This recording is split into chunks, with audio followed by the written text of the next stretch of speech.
And hello, people! This is your host, Iridium Axel here, and welcome to something pretty interesting, if I do say so myself.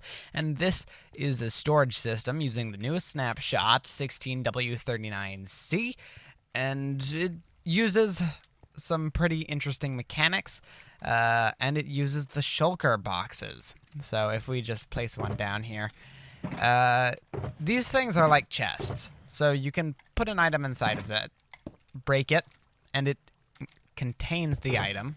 Take it out, break it, and yeah. You can do so many things with them. It's still starting to be realized, and I decided to make this machine as soon as I found out about exactly what the Shulker boxes did, because I thought it was pretty incredible stuff, and I really wanted to test it out. So this is an infinitely expandable sorted storage system using them, and it uses a bunch of pretty complex redstone stuff. I'm not going to go over all of that in this video, but if you would like that, just tell me in the comments. And yeah, so if we hit the building supplies button, we can wait a few seconds, and then there will be a tone and a light right here. There we go. That means that our Shulker box has arrived. So if we just step on this pressure plate, we can open up the box. We see exactly what's inside. Step off, and it gets taken away.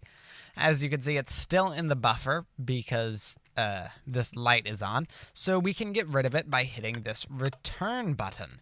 And we're going to have to wait somewhere around 7 seconds or so for it to maintain its journey without breaking the system, like I said. This isn't flawless. It took me a few hours to build, and it still has a bunch of bugs in it. Like, I'm working on a much better version up there that's going to be using minecarts, but that's not even near finished yet. And it uses fundamentally different methods to work. But yeah, so you may be wondering exactly how this works if you've never seen the Shulker boxes. Well, you see, dispensers can place them, and pistons, or blocks pushed by pistons, can break them. Hoppers can pick them up, and you can transport them like you would any item on the ground, generally with water. So, this is all the redstone behind it. It's a lot. And really, it's pretty basic when you get down to it. My friend helped me out a massive amount with this, so a big thanks to him, because otherwise I never would have thought of how to figure this problem out. The main problem with this was the return system, because I couldn't think of how you would get the item to return to the proper dropper after it was sent out. Thankfully, he helped explain to me exactly a good way to do that using hoppers. And it's a pretty interesting method. It uses powering different hoppers at different times to achieve different effects. I really recommend that you would look up how to make sorters and stuff like this, because it's a principle that a lot of people use for it. And down here, it just powers the dispensers, which spit out our items. And if you can see, all these droppers have the items inside of them, just ready to be launched. And that yellow Shulker box that we had is right in here. It's holding all of its internal contents. And this is really the clunkiest part of it.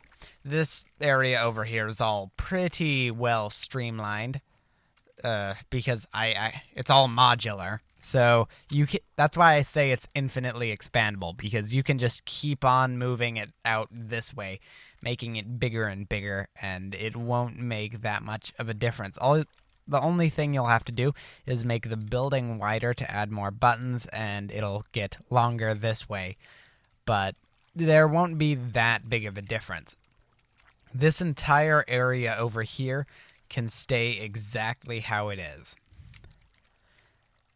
There's not that many things to go over with this without getting into the nitty-gritty of exactly how it works. I can tell you that it uses RS NOR latches for the main portion of it. On the return process, this pressure plate will reverse the RS NOR latches, clearing the entire system out. That's why you have to wait around 7 seconds before you can request another chest. I'm looking at fixing that, though, because of how the system up there is going to work. Look forward to a video on that, because it's going to work on a much more massive scale, but probably take up a much smaller footprint. Whew. I was talking very fast, and I need to take a second and calm down.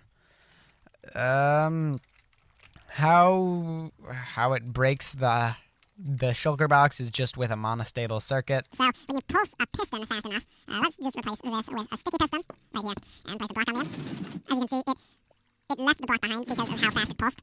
And that's a very useful thing to have. They're pretty easy to make. All you need is to have a piston in the ground, a repeater, button, redstone. It's one of the more simple redstone mechanisms in Minecraft. See? But yeah. So this is the whole thing in a nutshell, and this is the older version. This is the original.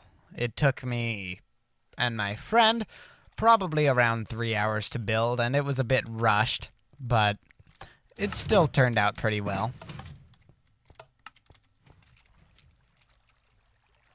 That's the return sequence.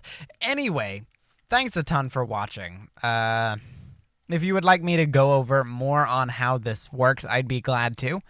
Anyway, I guess I will see you guys next time.